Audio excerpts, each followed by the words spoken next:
almost Ooh. ready. Yeah, all I have to do, I'm all done. All I have to do is switch into presentation mode, I think.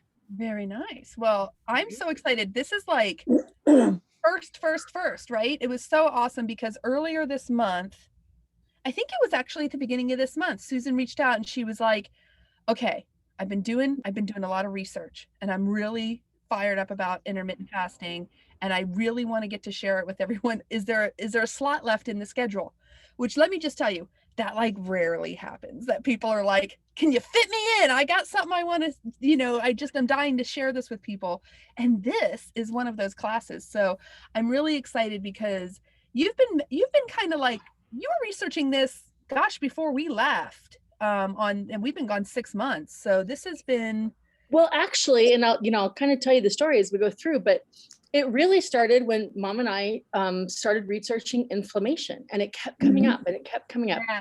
And I'll tell you why it took me so long to get into it as we get started. But the more and more, and I'm like completely on fire today because I fell down a whole new rabbit hole of really simple and free resources, because some of the things that I was getting were from, things that are paid access, kind of groups and that kind of stuff. And I wanted to be able to share things that people could actually get to.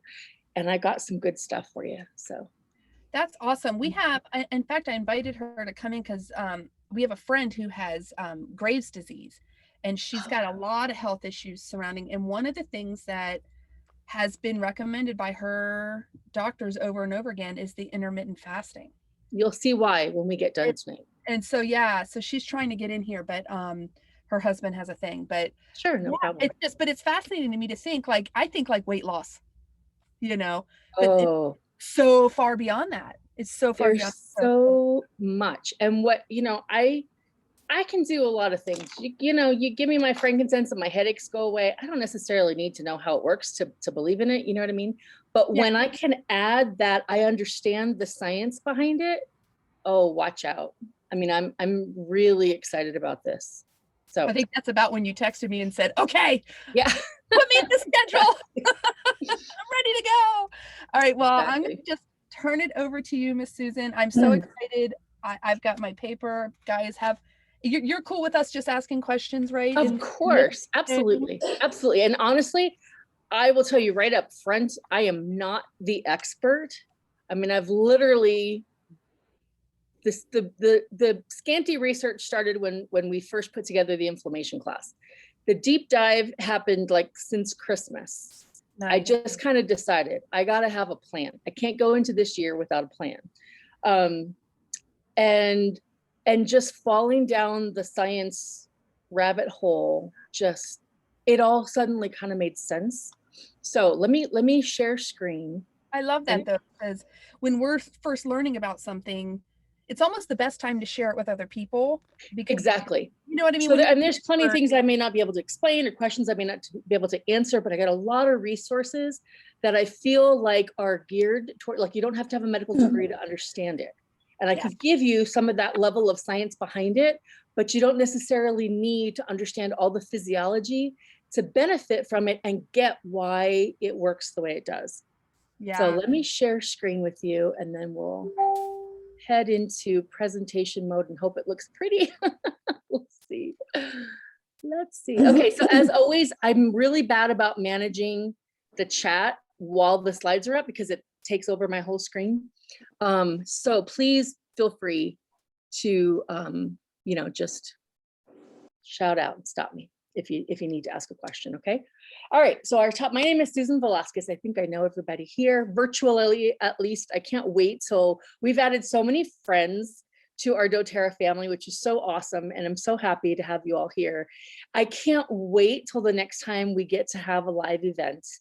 And I mean, I've got people here I've known for a year, but we've, like never or rarely met face to face in the flesh. So I can't wait for that to happen. So our topic tonight is intermittent fasting. And this is what we're going to cover. First of all, why I'm doing it, what it is, how you can do it, and what all the benefits are, which is really where the meat and potatoes is. So I didn't even know that was in there. I don't know how I did that, but that's kind of cool, right? All right, so I want to walk you through a little bit why I am where I am. So this is my husband and I on the end of that top picture the year we met. And I chose this picture because I was newly turned 22. It was the beginning of my junior year. I had 2 junior years of college. So it might have been, I think it was the second junior year of college. We had just met and this was our staff. I was an RA, he was an RA. We were getting ready to leave to go on a retreat. So that's why this, funny picture.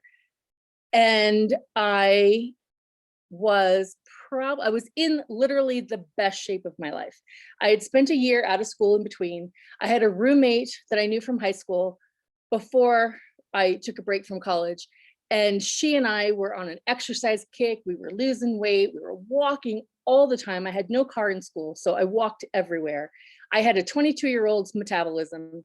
And I think I probably was about 128 pounds, which was skinny for me then. I'm 5'8". So that was like thin even for me. So the picture below, which is probably one of my favorite pictures of the two of us together post babies, several years after that, about 6 years after that, we were married. 10 years after this picture, we had our first baby. And now fast forward, I got 5 kids ranging from almost 12 in a couple of weeks to 23 and about to graduate from college. And this body has birthed and sustained 5 lives. So, I have to give it a break once in a while. We homeschool. When I started homeschooling high school, which I absolutely love and can get completely on fire about, I started sitting down a lot because I basically had to take myself back to school to learn, to be able to take my kids through the path that I wanted them to have through high school. So all that studying, this picture of us was our anniversary. So it was again, August, similar, to the beginning of the school year. And it was before I turned 50. So I'm thinking I probably had just turned 49. I'm now about to turn 55 this summer. So that picture 6 years ago. I'm heavier now than I was in that picture, even after a month of intermittent fasting. So I just want you to understand the journey has been long. And my first dieting experience was probably before I graduated from high school. So throw in there pretty much everything that's been out there. I've done Weight Watchers. I never did Atkins because I didn't believe in the whole high fat thing, which is hilarious now, right? Yada, yada, done all the things. And here I am finally looking at fasting. In between there was a nursing degree, and fasting is bad, right? It's bad for the body to fast. Well, guess what? 30, 40 years, you'll learn a few things. And here we are, right? So here I am at the point where I'm about in a few years to be down to my last child homeschooling. I no longer need to be on them, and they're no longer on me, 24/7. And it's time to shed the baby weight that I now have that is not due to a baby, right? It's all me. So, and it is about as much as I ever gained with a pregnancy stacked, 5 on top of each other and, everything I've been able to do all by myself. So here's where I arrive at intermittent fasting, because January came and a very exciting thing happened last October. My brother, who is 51, is about to get married for the first time. And we're super excited. And I was expecting the wedding to be in October. I found out just, what was it, Mom, like 48 hours ago? We have a year. So my challenge is that we thought it was going to be October. It's going to be April of next year. I literally almost had a heart attack when I thought it was April of this year, but no, there was a 2022. Thanks be to God, because so the whole big thing was, my son's graduating. I want to have a family picture done. That's all fine and good, but I got to get into formal clothing to go to a wedding, and wedding pictures are forever. And so that January came and I was like, all right, I'm here. I'm still where I was in October when we found out. And so something has got to give. I got to have a plan. And I thought, well, this is what I'll try, because I've done keto. I've done it all. All right, so what is intermittent fasting? So intermittent means it's at regular intervals, right? So it's kind of like a cyclical thing. It's periodical. It's not continuous. I come from the era when continuous eating was supposed to be good, right? We were supposed to be grazers and that was supposed to be a good thing. I'm a good grazer. I love to snack. I can walk through the kitchen and think, oh, it's 3 o'clock. I haven't eaten in a while. Where are the pretzels? Or where are the crackers? Or where's the cheese? Or where's the whatever I feel like? Or I'm going to have a cup of coffee. I should have a little snack with that, yada, yada. So what it is, well, then there's the fasting piece. So fasting means simply going without nutritional support. Okay, that's literally like we'll get to the medical definition of what constitutes fasting, but that's basically what we're talking about. So water's okay, black coffee and tea are okay because they don't have any calories in them, so they're not going to metabolically tax our bodies. But no juices, no milks, nothing that has calories in it, because that demands of our body certain things that we want to avoid if we're going to get all the benefits from fasting. So basically, intermittent fasting is a lifestyle. It's not a diet. And so that was really appealing to me because I love carbs. Carbs are my most favorite foods. Give me bagels, give me pizza. I mean, carbs and cheese and a good bottle of wine, and I'm a happy girl, and I absolutely adore baking. I love to make cookies with my kids. And, that's like a good movie night is a good movie and mom's making chocolate chip cookies. So, I like to be able to still do that and have choices. Keto was great, except that I was changing everything to try to make it into what I love. And that's pain. So intermittent fasting it is. So when we do this and we use this fasting period, what happens is we put our body into what's called a catabolic state. So when we are in a catabolic state, we are using what's already in the body for energy. So when we eat food, we take in that food and our body goes to work breaking it down. And if there's food there, then that's the first thing that we're going to use for energy. And if it's more than we need at the moment, the body is going to be smart and it's going to store it someplace, right? And so it stores it as fat. It can store it in the muscles. It stores it in our tissues, and it can constantly create more of that, right? To put it away. But when we are in a fasting state, then we're forcing the body to go into those historic reserves to break things down, to get into that glycogen, which is the form that our body uses when it's not going to use the glucose right away.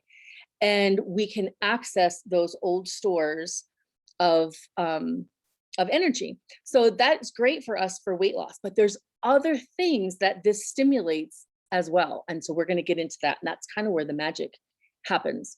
So it does throw us into a state of ketosis. Now, how this is different from the keto diet is that when you're on the keto diet, you're in a sustained state of ketosis. So you're using fat for fuel all the time. When you're doing intermittent fasting, you're throwing your body into a state of ketosis, and then you're going back into regular metabolism again, depending on how long your fasting period is and how long your eating period is. And we'll talk about that.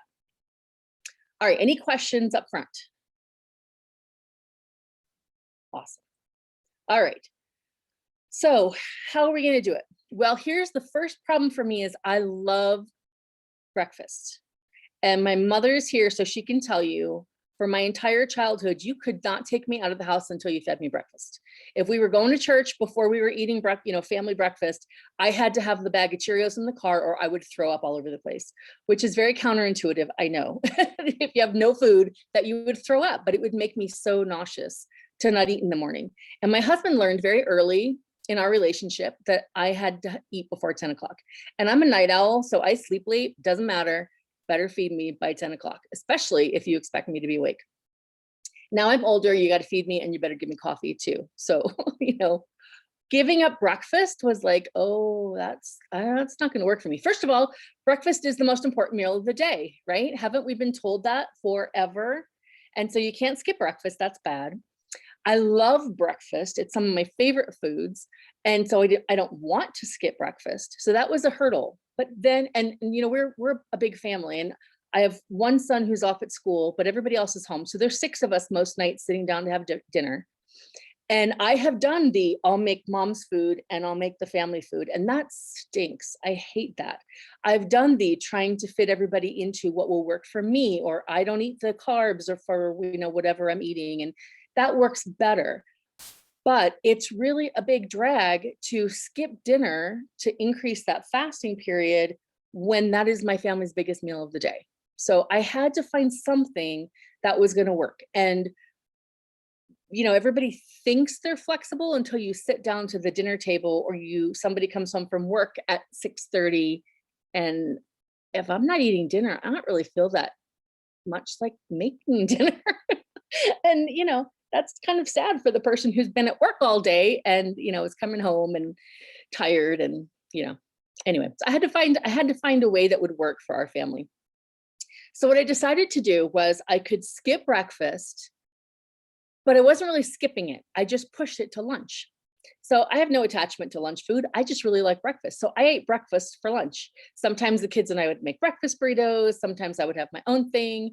And it worked because we'd all sit down together, which, works out fine because we're all home anyway at this point. And we would eat our lunch together. I would still make dinner. And so, that worked out pretty well. So the first thing was, how's it going to fit into my lifestyle? Because if it doesn't, I know what happens. I could work on it for maybe a month, maybe as much as 3 months. And then I fall off the wagon hard and I'm eating cookies and bagels all day. So, it was an effort to avoid that scenario. All right. So breakfast can happen any time of day. Breakfast really means you're breaking your fast, right? So you get to decide how long that fast is and when you're going to break it and what you're going to break it with, what kind of food, what kind of meal you're going to have, because that can help to influence your results. Intermittent fasting is just the time between the last meal of the day and the first meal of the next day, right? So you can play with that interval and kind of see what happens. So when I first decided I was going to do this, there's a leader whose name is Jessica Jacob Travis. She's a doTERRA leader. She has a business page where she frequently does videos that anybody can access and watch. And I don't think she practices anymore, but she was a nurse practitioner. And so she gives great information, lots of background that I really enjoy. So you can check out her on Facebook. She does have a paid group, which is what I've been part of, and where I really got a lot of the beginning science for this that made me think this can actually work. And the 2 big things that she said to a question that I had that really stuck with me was, you can do this. It's free and it's sustainable, right? Doesn't cost anything and you can adjust it, right? Like if you fall out of ketosis, it's going to take you a little while to get back into it. It's going to take some work. If you have a day where you just decide, I got stuff going on today, or I've got company in town, or it's somebody's birthday, and I'm just going to eat like a normal, like I normally would want to today, you can get back on it tomorrow. You don't have to feel like, well, now I got to spend the rest of the week trying to get back into ketosis, and I really want a bagel, and all that kind of stuff. So that was really huge for me. So the question is, how long of a fasting period? And so I kind of figured, well, I felt like 16-8 was going to be good for me. Most of us go on like a 12 to 12 schedule, right? Like we eat breakfast around 8, we've eaten dinner by, well, for us, 8 o'clock at night. And I know that's late for some people, but that was pretty much what I was doing. Eating before my husband went to work, which is usually about 7:30. We'd eat together because the kids were still in bed. It was really nice, half an hour to chit chat before he went off to work. And then we'd have dinner sometimes anywhere between 6 and 8, depending on the day of the week and what his schedule was like. So I really was rarely getting even 12 hours of fasting in, without trying. So you really want to try to get at least to 13 hours, and then you can start to stretch it from there. And you can just start, right? You can start tomorrow if you really want to, and just kind of go into a pattern where maybe you do it every other day to start. For me, it worked really well to just start with 16-8. So like we had dinner by 8 o'clock, and by 8 p.m. is a really good idea because for most people, unless you work nights, your body needs to be able to get into metabolic cycles by that overnight period, like around 11 or so at night. and I'm a night owl. I'm often up way past that hour, but to stop eating by 8 p.m. was still a benefit so that all those good things would happen by the time I was ready to eat again the next day. So you want to play with that intermittent period, the fasting period, and see what kind of works for you. So you can start at 13, you can start at 15. I'm at 16 and 8 right now. So my eating window is condensed into 8 hours. And I am playing around with 1 day a week doing a 24-hour fast. And part of the reason why I showed you that picture of being college is because one of the things that my roommate and I started doing, partly because if you've ever eaten at college, cafeteria food stinks.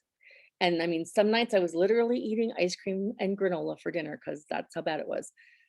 We started fasting once a week. And so we would go out and do whatever we did on a Saturday night and then not eat until Sunday dinner. So we'd go like dinner to dinner. And I just found that even at, a much lighter weight than I am now, I just felt very light. And I didn't feel hungry. I didn't feel necessarily deprived. Of course, being deprived of cafeteria food is one thing. But it just really worked and it wasn't hard. So when this all came about and, I was talking with my husband about it, I said to him, I actually done that. Like I've done a 24-hour fast and it really wasn't that big of a deal going from dinner to dinner. So maybe that's something that we could try, or lunch to lunch, if that's more comfortable, like on a weekend when you're home. So that's kind of where I'm at right now.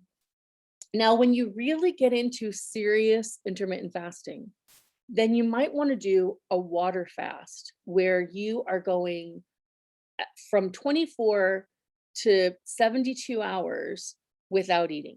So that's water, tea, black coffee, anything that doesn't have calorie or any, even really nutrition, which sounds dumb because you don't want your body to be working on that. You want your body to be doing other things at that point. I haven't gotten there yet. We're working up to that. And I kind of feel like if I can stretch that 24 hours to 36 and then maybe to 48, and then maybe over the summer, try to do a 3-day fast. We'll see. What I can tell you is that having gone 24 hours, that first meal, I'm not really hungry for it. It sounds really strange. If I've done a good job and I'm eating good, clean foods the night before, then that next day I really have to think, am I really ready? Like, do I really want to eat right now? And that's been a big thing for me because I'm kind of like, okay, it's breakfast time. Come on, kids. Like, I got stuff to do. Let's sit down, let's get the meal done, and let's, move on. So to kind of get back in touch with, is my body even hungry right now, has been kind of a big thing, but it hasn't been hard. Staying on keto at times was easy, but at times it was really hard. And staying on Weight Watchers at times was easy and at times was really hard. This so far has been pretty easy. And if it feels hard, then I think about, okay, what can I eat right now that's not going to throw me completely off what my goal was for today? And if I do, okay, fine. Then I learn maybe pizza wasn't the best thing to eat last night for dinner in order to not feel this way, the next day. All right. So, and here's the big thing. You can do keto while you're intermittent fasting. You don't have to. It's really not a diet. There's not one way to do it. There are ways that you can play with it to make it work for you and be comfortable and be productive at the same time. All right. Any questions? All right. No, is it a bonus if you do keto? We'll get there. Because for us as women, there are other issues because our hormones are involved. And so I've got some information on that, and we'll talk about that whole piece. So here's the tools. Here's what has worked well for me. Can I ask you one more question? Of course. Yep. You said on that 3-day fast, don't do it if you're in phytoestrogen? No, if your progesterone is low. Oh, if you're how do you know? So that piece is for women who have a cycle. So if you have a cycle, you want to be tracking your cycle. And I've got some resources and that's here, my little tools right here. Okay. So first of all, you need a clock, right? Everybody's got a clock. That's super simple because you do want to keep track of the time period. It can be helpful to have a glucose meter. Now, as I was getting into this, I was thinking, I really wonder what my glucose is. I have been assuming, because I keep gaining weight, that I am, if I'm not already insulin resistant, then I'm kind of tending towards that. And I really thought, man, you shouldn't have to go to the doctor to get your glucose done. Well, guess what? It turns out you don't have to. You can get a glucose meter actually really cheap at Walgreens. I ended up getting one that I ordered online because I wanted to be able to measure ketones as well. Because part of it is that you do want to get into ketosis. You just don't need to stay there in order to get results from intermittent fasting. So I did get a glucose meter. I think it cost me about $40. And that's completely optional. You can do it without checking blood work if you don't want to. I did it a few times just to kind of see where I was, and I was okay. And I'm actually at the point now where I need to learn more about where do I want my glucose to be. You don't want it to be over 100, right? You don't really want it to be below 40, high 40s, 50-ish. That's kind of like the good range for those of us who are, well, I mean, even if you're diabetic, you don't really want it to be out of that range either, but you may be if you don't have insulin. All right, so the meter is totally optional. If you are still menstruating, and I say still because I'm on that point where I don't know what I'm doing at this point, you do want to track your cycles, because that's gonna affect when it's a good time to do certain types of fasting. And there are different types, because the food that you eat when you stop fasting can have an effect on your hormones. And then you need food. So you need some good quality food, right? The better fuel we put in our engine, the better results we're going to get. And we want to really, really focus on vegetables, leaf. I feel great when I'm eating a good sized salad at least once a day. One of the resources that I have for you, and I can't even remember if I remember to type it in there, was Dr. Maritza Snyder. The physician whose name I have here, Dr. Mindy Peltz. This is what you need if you don't know anything about this and you just want to get started. Go to her YouTube channel, subscribe to it, and start from the top and just start watching the videos all the way down. She's amazing. It's short and succinct. I think the longest one I've watched so far is about 10 minutes. Many of them are only 5 minutes, and it'll be like a quick hit of 5 top things you got to do to succeed at intermittent fasting. And she gets it done in 5 minutes. She has an amazing chart that I'm going to show you in a couple of slides on the benefits of fasting and how they change over time.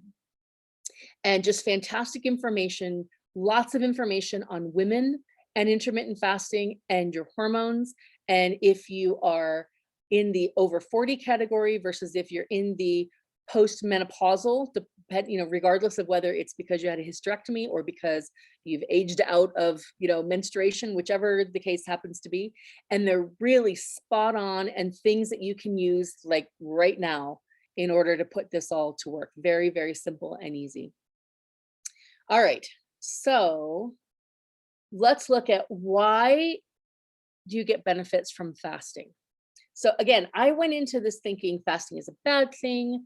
I've lots of diet and exercise people that I have followed and really bought into what they taught, which they teach because they believe it, right? We have the most frustrating thing to me has been, for every question you have, you can get a different answer from every person that you research, follow, whatever, right? And it all is dependent on their experience and what worked for them. Can a high fat, low carb diet work? Yes, it can. Can a low fat, high carb diet work? Yes, it can. I mean, they can all work, right? If it works for you. But if it doesn't work for you, it doesn't work, right? And so I was really frustrated thinking, well, what am I going to try this time? And what can I stick to? So here's the magic. The magic is that if we take food away from our bodies for long enough, our bodies go into a phase called autophagy. So autophagy means that our body's literally using its own parts to break down for energy. And it can sound kind of gross, but that's what's happening, right? And autophagy is something that's normal, right? We want our cells to break down when their expiration date comes around. When they don't break down, that's when problems happen, right? So the magic is that we have to get through this period of fasting so that we can actually reach a point of autophagy. And then some really interesting things start to happen. Now, why is this important for us, especially as we age? Well, we need something called metabolic flexibility. And that means we have to be able to change the way our bodies break down and use fuel based on changes that are happening in the body environment. So for women, as we get older and our hormones, our ovaries start to shut down, and so they stop producing estrogen and progesterone, our adrenal glands take over. And our adrenal glands are also processing our stress hormones. Well, we live in a really stressful lifestyle, right? And when we have adrenal glands that are already stressed by too much cortisol, they don't want to make sex hormones on top of that. And we need estrogen and progesterone, even though our ovaries are no longer functioning. And so we need our adrenal glands to be happy and to be ready to do that. And when we don't have that metabolic flexibility, then we wreak all sorts of havoc in the body, including the crazy weight gain that you can get in the middle of the perimenopausal period or after menopause, because we're just in a kind of a hormone mess, right? The other thing that happens is that we start to see the stimulation of stem cells. This is really important because and we have to get, into this phase of autophagy in order for this to happen, because as the body's breaking down old cells, it knows to make new cells, right? That's just what happens. But when we're constantly keeping it fed with food and it's constantly working at breaking down that food and using what's readily available, we don't get to this point. So stem cells think of them kind of like baby cells. Our most undifferentiated cells are present when we are in utero, right? And as newborns. But as adults, we still make undifferentiated cells that haven't yet been, their genetic coding hasn't been turned on to say, you have to be a bone cell and you have to be a hair cell and you have to be a skin cell, et cetera, and so forth. So when we have a proliferation of undifferentiated cells, that means that we have renewal happening in the body. And this is part of that magic. And I didn't even go into this whole thing about epigenesis and how our DNA can be turned on differently depending on the environment of the body. And I mean, that's a whole nother rabbit hole to fall down. So we'll do that one another day, but it's really fascinating. All right, so this is a horrible slide to read, and I apologize, but I had to squeeze it all into one slide because I wanted you to see the progression. So this is the hormone hierarchy, and this comes directly from my new friend. Let me find her name, Dr. Mindy Peltz. So she has a whole video on this hormone issues. And if you have been watching Dr. Maritza Snyder, I think. She has her whole hormone summit. It was all on perimenopause and menopause this year, and it's fantastic. So go do a deep dive over there too. They talk about intermittent fasting. They talk about women's hormones. They talk about the hormone hierarchy. They talk about what to eat, how to exercise. It's incredible, really great value this year. Not that it hasn't been before, but it's kind of like where I'm at right now. It was everything that I needed for right now. All right, so the hormone hierarchy starts with oxytocin. Now this is fascinating to me because if you've ever nursed a baby, you know all about oxytocin, right? Because that's that whole letdown feeling that you get when you're breastfeeding and all that. And so oxytocin, very simply, is the love hormone, right? It's that hormone of falling in love. It's the hormone of looking at your baby and that beautiful hormonal release that happens when you're looking at your child. It's the hormone that's released when we get hugs, when we love on our pets and they're loving on us, and any time that we're experiencing that connection and love, our bodies release oxytocin. So this is fascinating because oxytocin actually drives all these other hormonal responses, which is just absolutely fascinating. And what have we been deprived of for a year?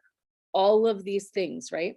And so if you're feeling stressed out and disconnected, the first thing you got to do is find somebody to hug, find your pet, find your spouse, find your kids, your neighbor, whoever, and engage in that feeling of connection. And if it can't be physical, it can be in a different way, right? But we need that connection. All right, oxytocin drives insulin. And insulin is literally what unlocks our cells. I know a lot of you have been to hormone class, and we've talked about it being hormones being like a key that fits in the lock of our cell membrane, right? So insulin is literally the key that opens our cell membranes to accept in glucose. And that's what our cells need for functioning, right? It's the energy of our cells.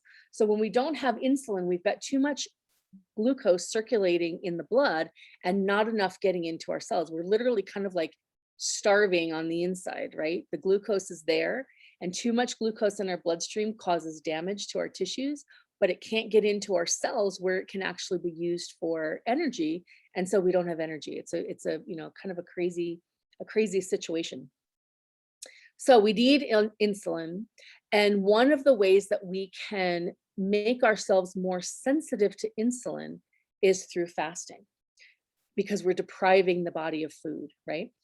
So this brings up a good point of who should not practice fasting, right? Growing children.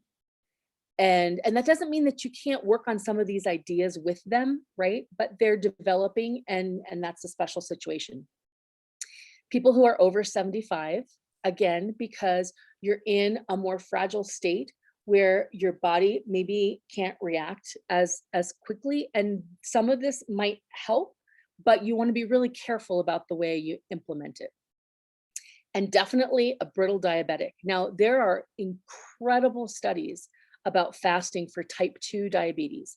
Why the difference? Because a type 1 diabetic person doesn't have insulin, right? They don't make it. A type 2 diabetic person has become insulin resistant. Their hormone receptors have become less sensitive. And so they are maybe making insulin, but their cells still aren't opening up. And so they still have way high glucose levels. So for somebody who is type 2 diabetic, lifestyle changes are huge, right? Dietary changes, and working with their practitioners to come up with a good schedule. And fasting can be part of that. But for somebody who is a brittle diabetic, meaning that they're not regulated, then it's not a good time, right? They need to get regulated first. And then especially if it's somebody who can, by lifestyle changes, changing their eating habits and getting in a better place of regulation, and they can get off medication, might be a great time to try to start implementing some of these things. Okay, so that takes us to our sex hormones, our estrogen, progesterone, and testosterone. And intermittent fasting is good for both men and women, but we have to do it a little bit differently because our hormones are different, right? All right, so let's see. There's lots to read there, and I don't want to forget to tell you anything. Let's see. All right, so when our bodies are stressed out and our cortisol is impacting our insulin levels, our bodies are not making a proper amount of estrogen, progesterone, and testosterone. So one early thing that we can do is manage stress. And that, I know, is like, well, okay, would you like me to quit my job, make all the kids move out? And, how do you remove all the stresses from your life? Well, it's usually in how we're handling that stress, right? And how we're internalizing that stress. So we have a whole entire class, right, on stress, sleep, and all that. And so that's a great place to start. All those things that we talk about can be ways to regulate cortisol, and looking for opportunities to increase our oxytocin can help to decrease our circulating cortisol. All right, once we get our insulin in check and that's in a good place, then we can focus on the sex hormones. And those we need to be in a good place. And for those of us who are in that perimenopausal period or beyond it, we may not be in a good place because our bodies are naturally in a period of transition and change. And so there's already that potential, for being imbalanced. And when we throw in all the cortisol and the insulin, it just wreaks havoc on the system. All right, so we want to focus on the top two things, regulating oxytocin and insulin first, getting those in a good place, and getting ourselves on a a good program for intermittent fasting can be part of that. Then we have some very specific suggestions. And again, these come from Dr. Mindy. So it turns out intermittent fasting is one of the best ways to raise testosterone. Now, I don't know a lot about testosterone being off in women because most of my career was spent with children and pregnant mothers. So, or being a pregnant mother. So, that's a little bit different. But if, for men whose testosterone is low, intermittent fasting is a great way to increase it because intermittent fasting helps to improve muscle tone and it increases human growth hormone, both of which can increase our output of testosterone. All right, so daily intermittent fasting for men is a great thing. Women might want to do it on a more patterned cycle, which is what we're going to talk about. There's also something called red light therapy, which I threw in there because if that's a concern for someone that you know and love, then that's something to look into. I literally know nothing about that, but I just threw it in there as a resource. Now, for those of us who need to regulate our estrogen and progesterone, if you have a cycle, then you want to follow like a monthly plan and kind of go by that 28-day cycle because you want to have higher carb periods during the, I believe it is the progesterone, the low progesterone part of your cycle. So again, I can refer you to a whole video on that. And it's really, honestly, really simple. It's just a matter of knowing how to coincide certain types of fasting with your monthly cycle. Now, for women who are over 40, Dr. Mindy suggests a pattern called 4-2-1 fasting. So this is a weekly pattern, not an hourly, type of a thing. So for, let's see, I didn't type it in there. Let me find it here. For 4 days, you are doing, I believe, 17-hour windows of fasting. So we're going to look in the next slide at when that autophagy phase begins, and you'll see why 17 hours is good. So you want to do that for 4 days. And then for 2 days, let's see, I'm looking, I got notes all over my desk here. Let's see. For 2 days, you are doing autophagy fasting. And then 1 day, you're not doing anything at all. I think I got that right. So it's 4 days of 17-hour. This 2 days, you're doing 13 hours. And you are adding in progesterone boosting foods. That's what it was. So for those 2 days, squashes, beans, grass-fed proteins. Let's see, I'm trying to think if she said anything else. Sweet potatoes are all going to help support progesterone production. So on those 2 days, that's what you want to do then. And then that 1 day, you want to go off of fasting because you want to have a day when your body is kind of thrown into a different pattern. So both of the patterns that she suggests for women include 1 day of going off fasting in order to help with that hormone regulation. But the big keys here are also get rid of our toxins that are outside the body, because that's something that to some extent we can control, right? And we talk about that again all the time, right? In terms of our cleaners, our personal care solutions, all those kinds of things that we're using non-toxic and natural based solutions, and then decreasing stress. Because if we're trying to do this and we're still in a really high stress cycle, it's not going to work as well, right? So I know we're like, we had the stress of going into lockdown, and now we have the stress of coming out of lockdown. And so I know I say that with all sympathy and empathy in the world. But, a lot of it is where we are mentally. And if we can put ourselves in a positive mind frame of it's all going to be okay, we can start to put to work some of those stress solutions. All right, now here you can see I highlighted postmenopausal women because I'm heading there. Not there yet, but I'm counting the months. All right, so when we are postmenopausals, our ovaries are shutting down, they're decreasing their job of hormone production, right? And it turns out that progesterone especially is very protective of us throughout our lifetimes as women. So we want to be exposed to progesterone. We want to have that normal cycle. It is not only just about raising our lovely families and having our babies, but it's also about the interior exposure of our bodies to hormones that are protective of our cardiovascular systems and our metabolism and all these things.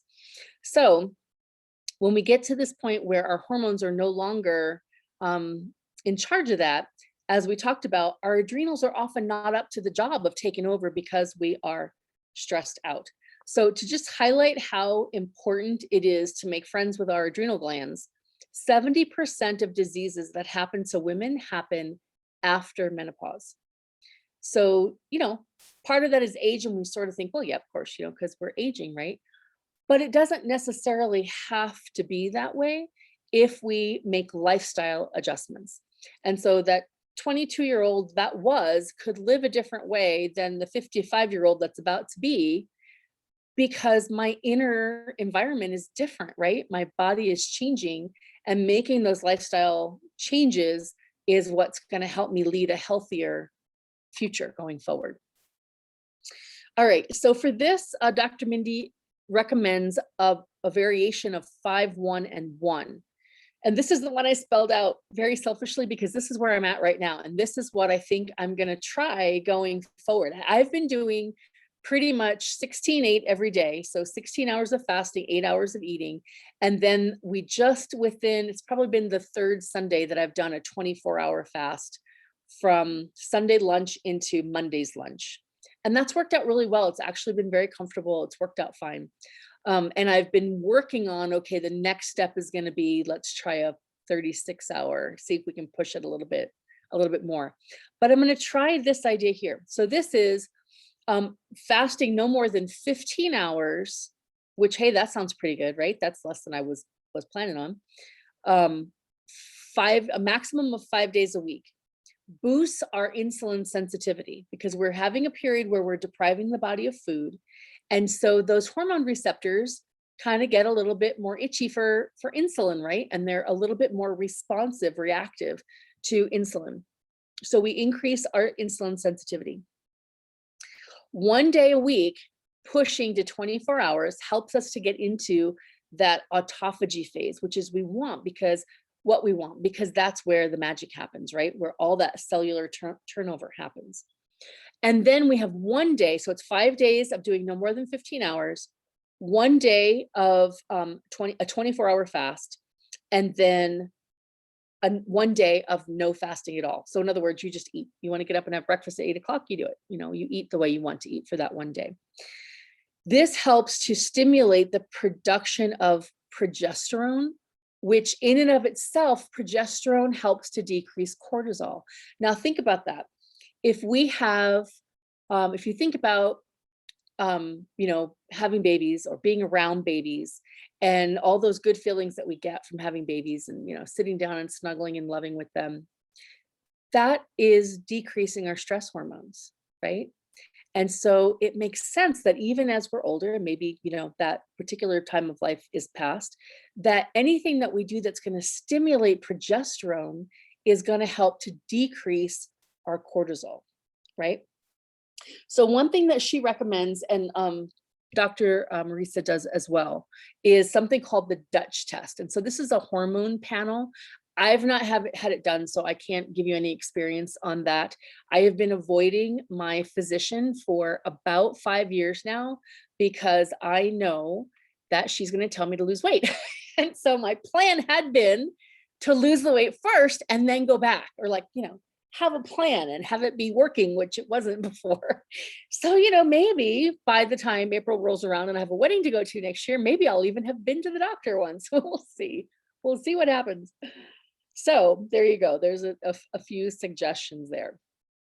So now let's take a look at, let's see. It doesn't want to go. Oh, I forget I'm not on Keynote. So here's the fascinating thing for me. is what if our bodies actually do know how to heal themselves? Like this to me, you know, I come from a fairly medical mindset, and I know that always in the natural health world, that's always thrown around, right? Our bodies know how to heal themselves. And I'm like, yeah, right. Okay. If I'm in a car accident and I'm bleeding, take me to the hospital, right? Please, if you have a heart attack, go to the emergency room. But that's not what we're talking about, right? We're not talking about acute care.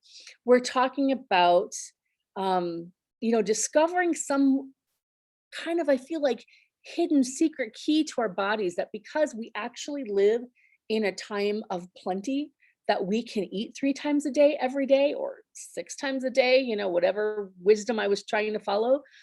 We don't tap into this anymore because we aren't in that place of living like an ancient person or a caveman, or the paleo idea, or whatever you want to label that. Our bodies don't get to this point of what they might do naturally. Now granted, we get to live in the age of antibiotics, so I have been in times of my life very, very grateful for that. But when we are able to put all the ways that the body naturally protects itself to work, then even that starts to look a little bit different, right?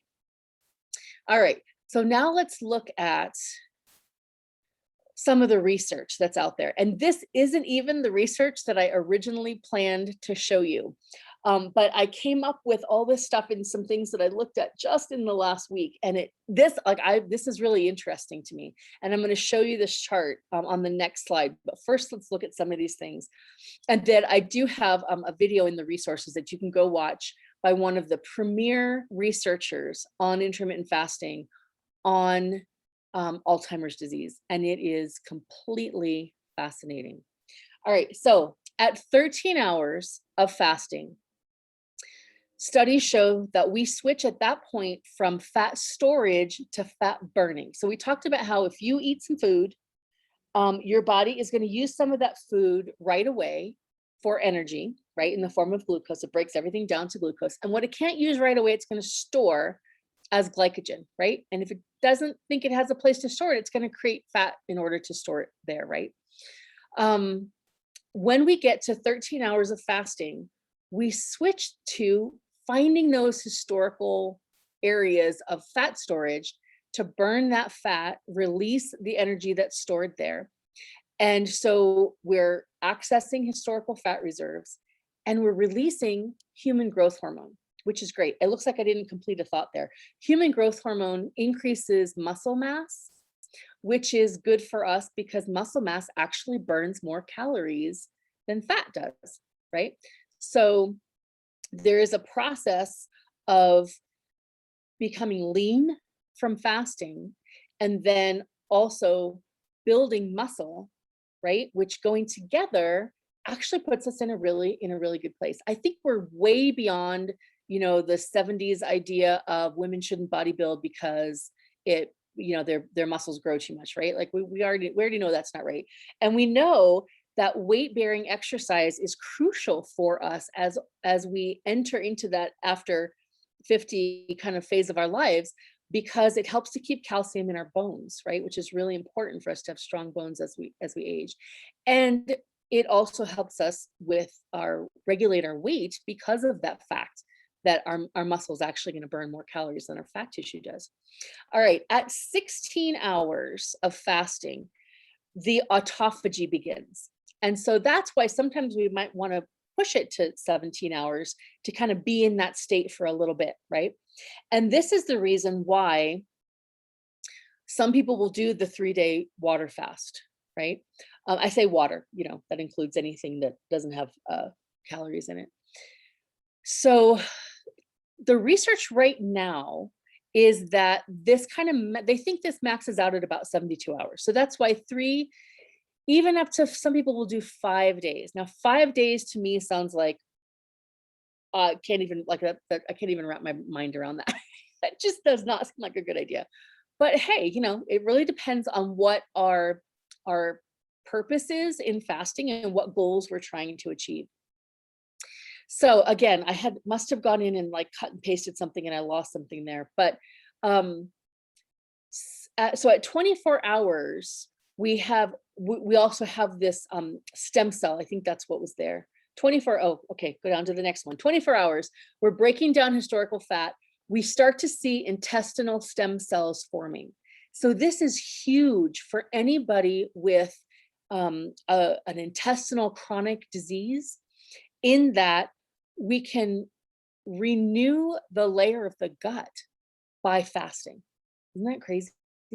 So one of the testimonials that happened in Jessica Travis's group was a woman who, and this is all, within our doTERRA community, a woman who had celiac disease and had been diagnosed for about 5 years, hadn't eaten carbs in 5 years, and she started fasting, and it kind of worked up to a 24-hour fast.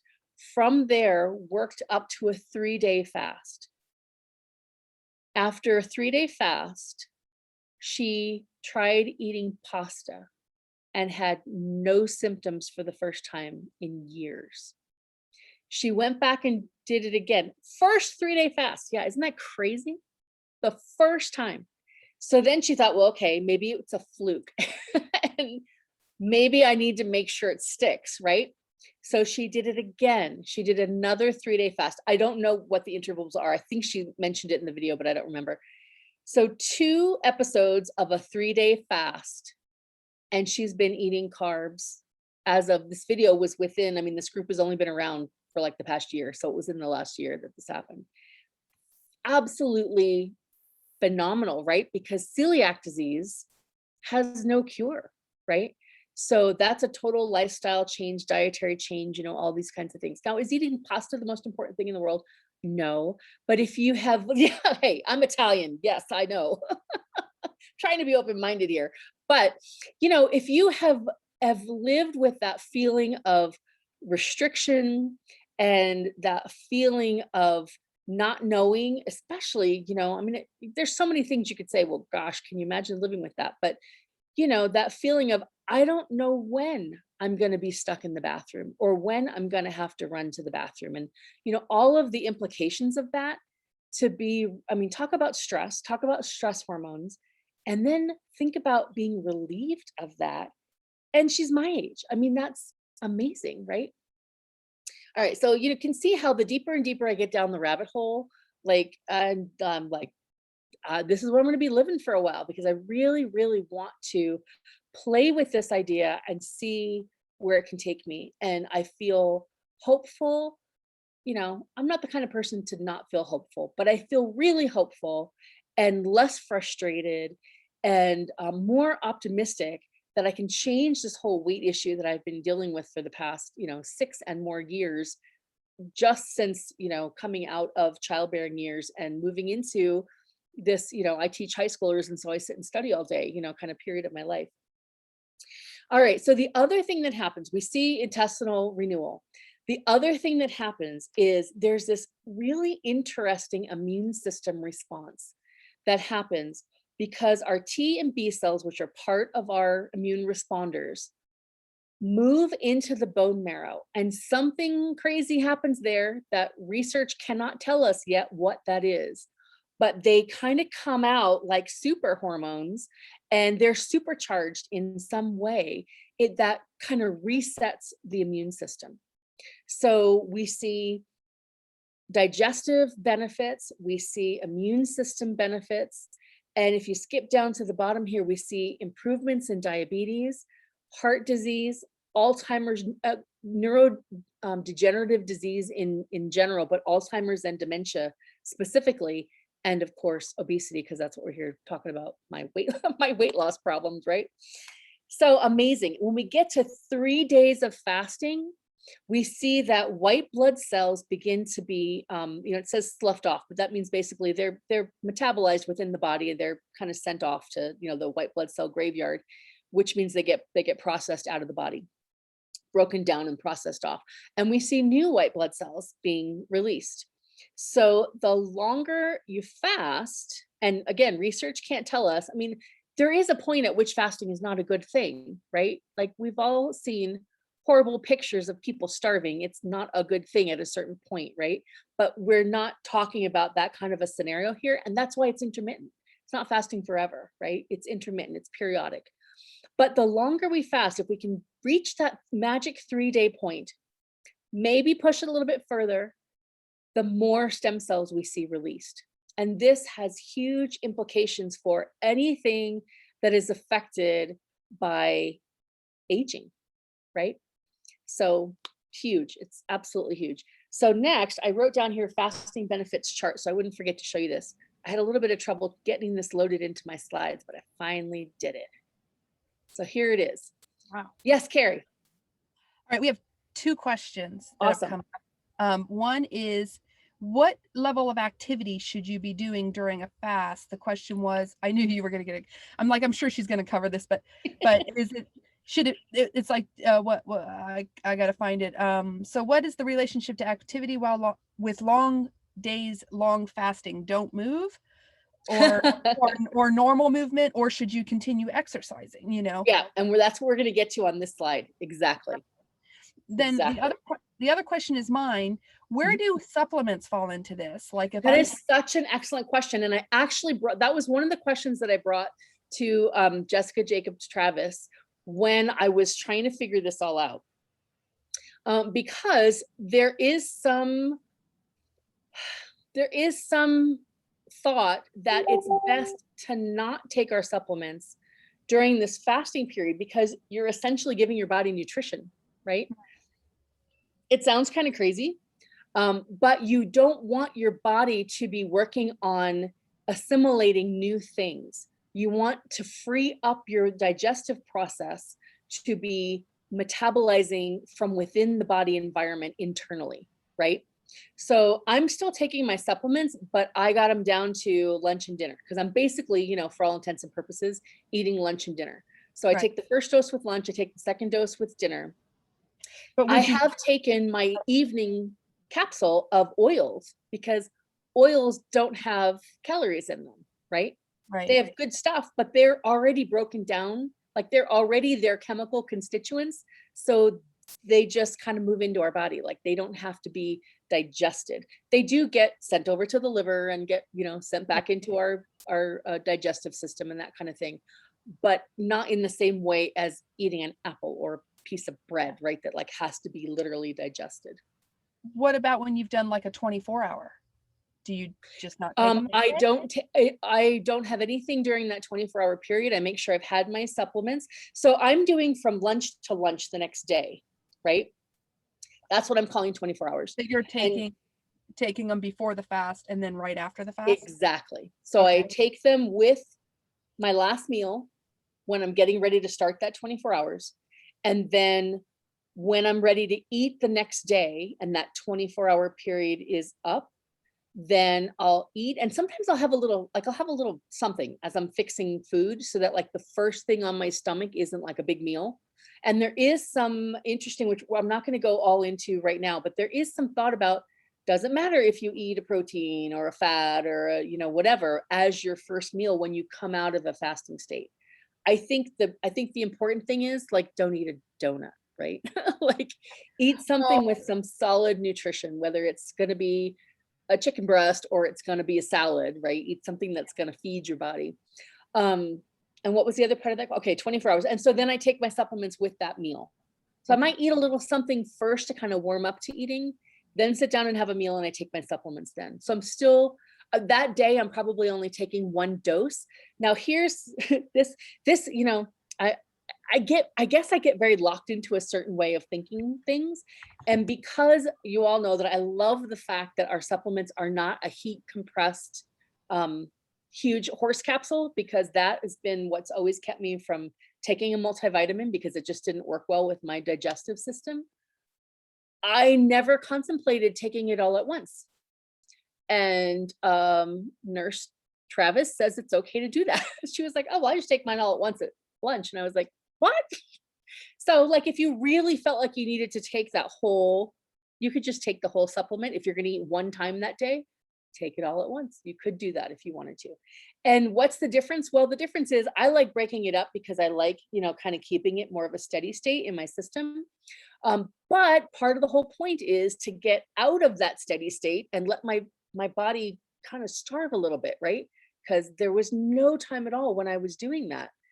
So for me, I feel like if I were to do a 3-day fast, I would take them with my last meal and I would take them with my first meal when I start to eat again. And let that in between period be literally just water, maybe tea, although I could see an argument for trying to stay away from caffeine, during that period. I think that kind of depends on, your relationship with caffeine. Mine is an all-encompassing love relationship. So going off of caffeine is no small thing for me because it's not coffee. I'm a coffee drinker once a day, usually. But I'm a tea drinker forever. So I for me to go off caffeine means a giant headache. And so I got to pick my battles with my body. We'll see. But if you can do it, I think it is a good thing to do. Yes, Ramelia.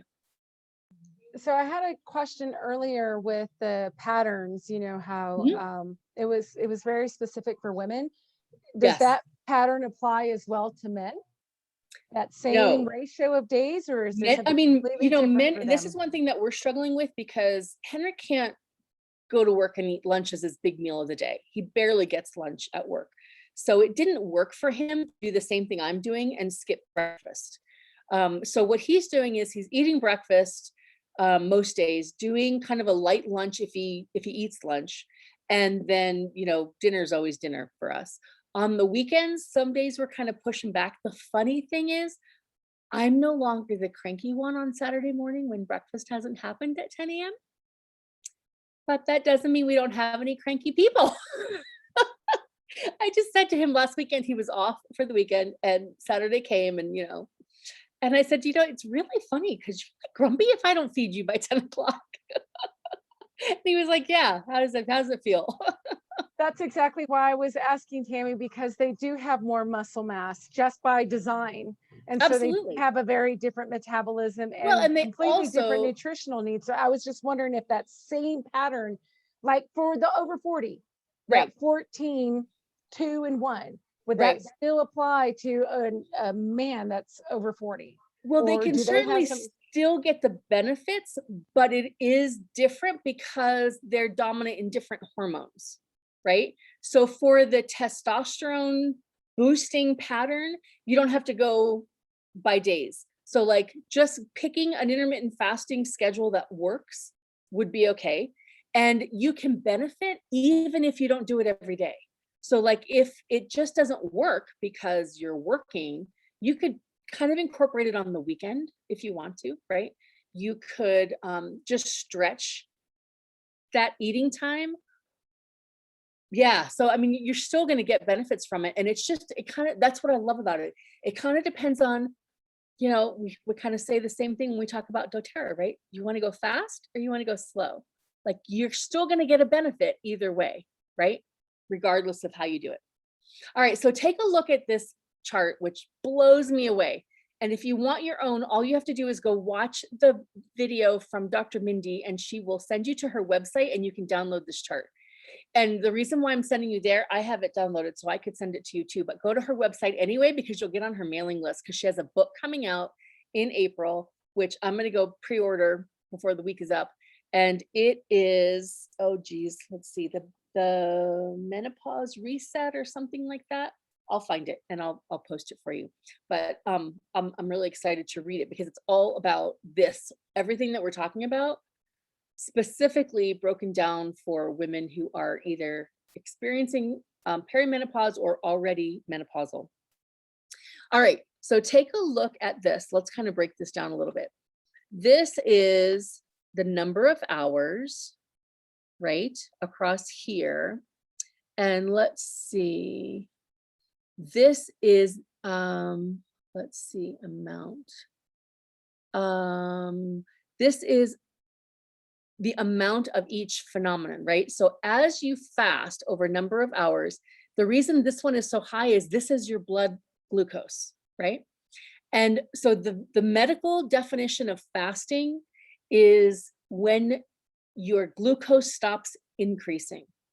So in other words, I eat my dinner and I go about my evening, get ready for bed. When my body reaches that point where it's passing the maximum breakdown of the food that I just ate, and my glucose is no longer going up. You see why it's kind of like, it's like static right here for like the first 5 hours, and then it starts to drop. That's because I've reached a fasting state, right?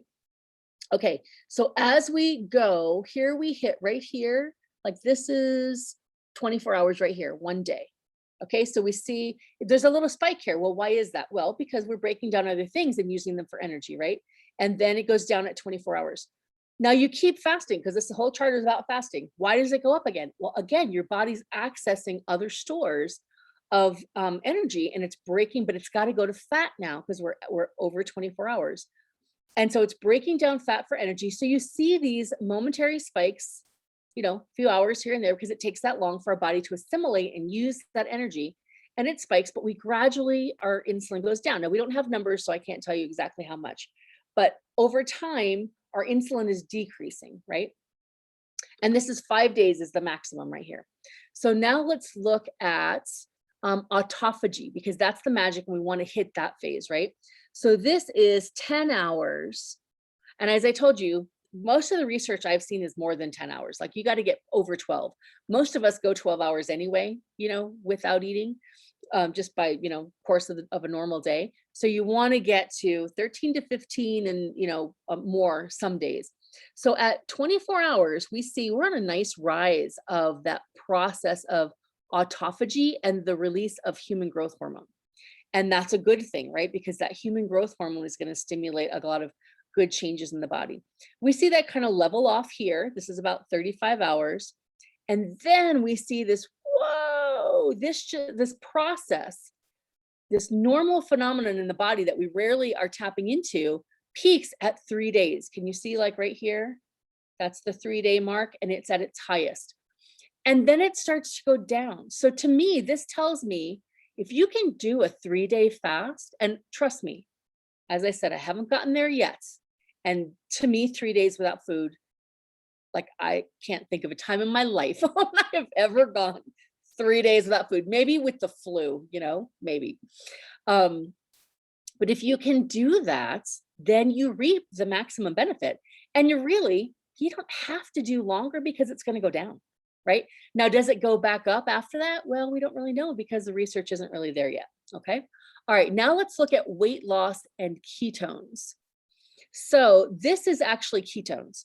So you need to go a bit before your ketones actually start to significantly rise. Now I have had to go more than 16 hours, and a lot depends on what you eat as your last meal.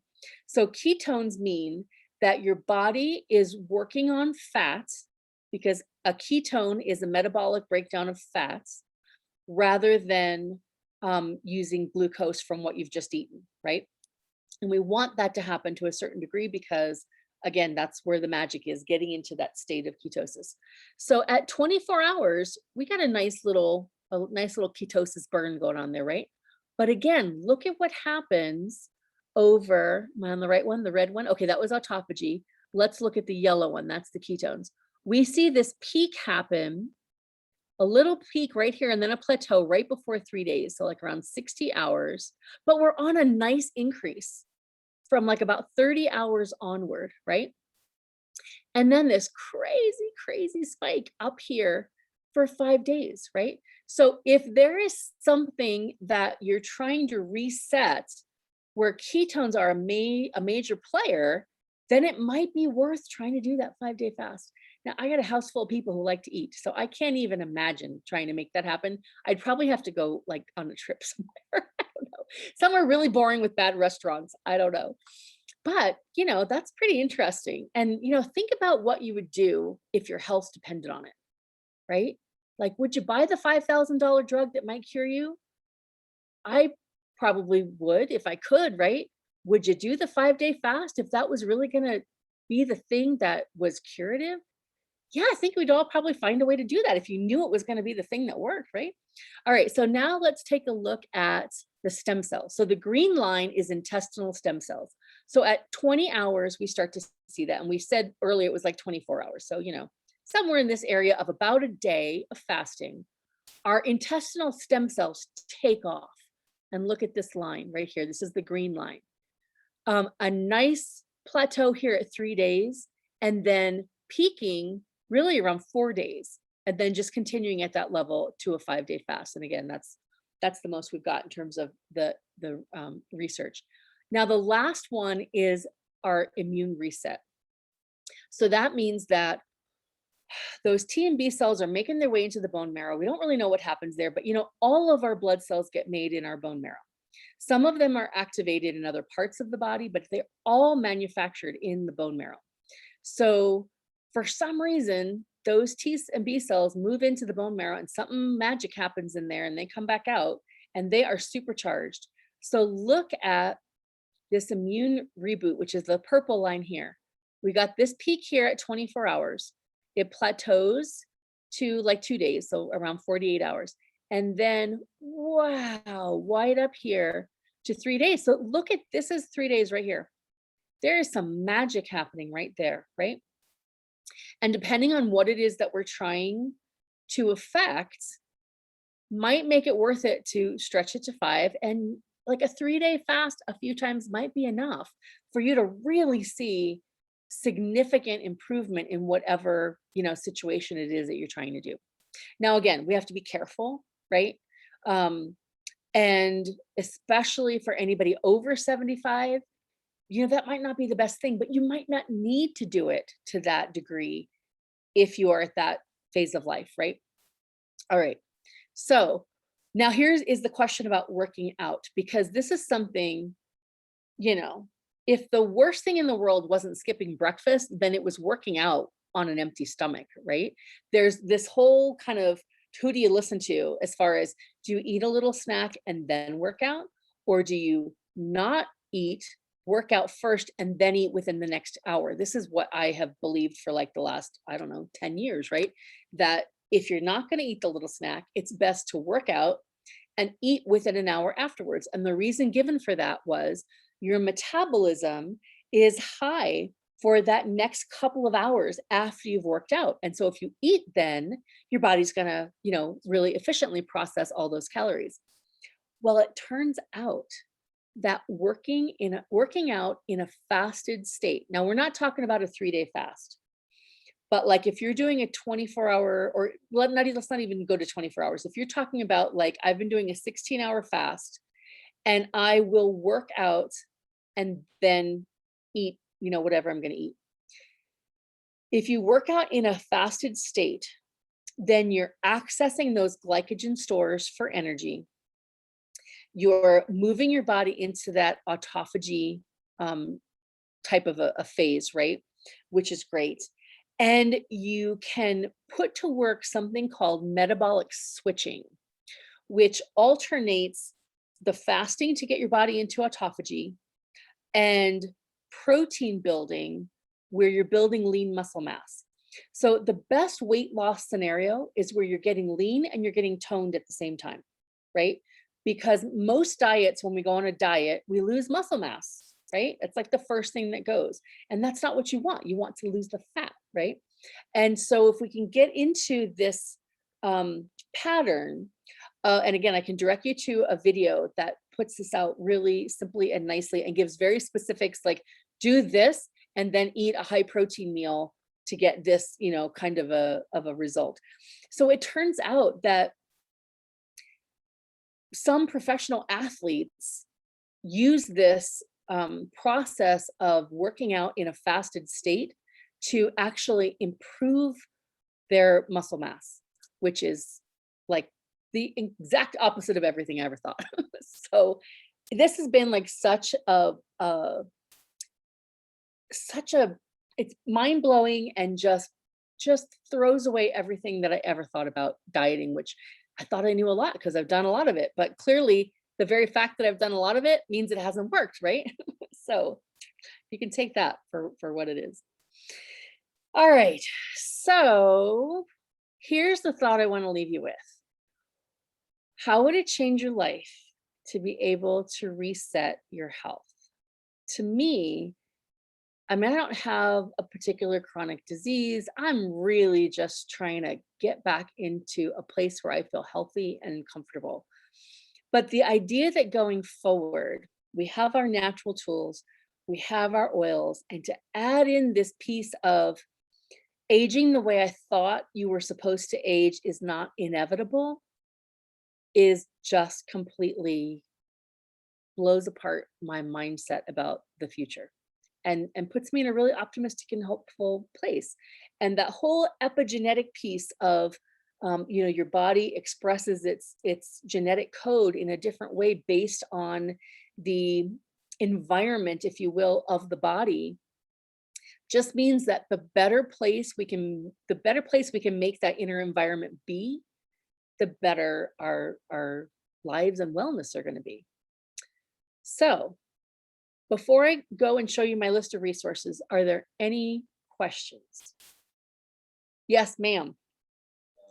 So I was sharing with Matthew, and we just like immediately thought about the same thing as soon as we did. Well, if we're going into that state of ketosis and we're using our fat cells for energy, wouldn't that also release more toxins into our body? And wouldn't we have to do something additional to it, right? Because we're right now we're cleansing maybe 2, maybe 3 times a year if we Right. get to that.